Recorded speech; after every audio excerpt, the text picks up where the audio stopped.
ছেলেবেলার শখকে লালন করে চলছেন সাদি রহমান।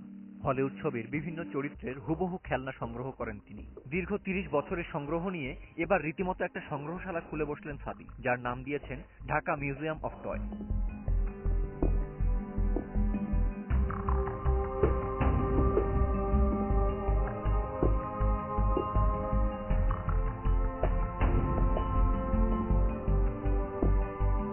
নিজের সংগ্রহ সবার জন্য উন্মুক্ত করে দেয়াই মূল উদ্দেশ্য নয়। বাংলাদেশের প্রথম টয় মিউজিয়াম এটি। দেখতে অবিকল চরিত্রগুলোর এই জগতে প্রবেশের জন্য রাখা হচ্ছে ৩০০ টাকা। কিছুক্ষণের জন্য হলেও আপনি হারিয়ে যাবেন অন্য এক ভুবনে।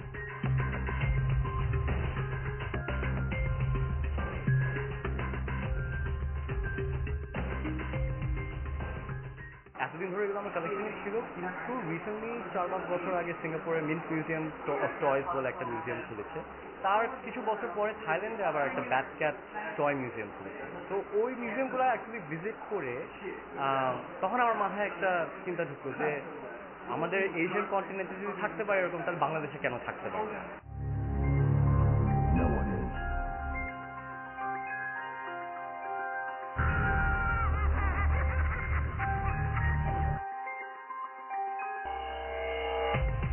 চরিত্রগুলোকে দেখার জন্য ঘুরে আসতে পারেন আপনিও। প্রতিদিন বেলা ১১টা থেকে রাত ৮টা পর্যন্ত খোলা থাকবে ভিন্নধর্মী এই সংগ্রহশালা।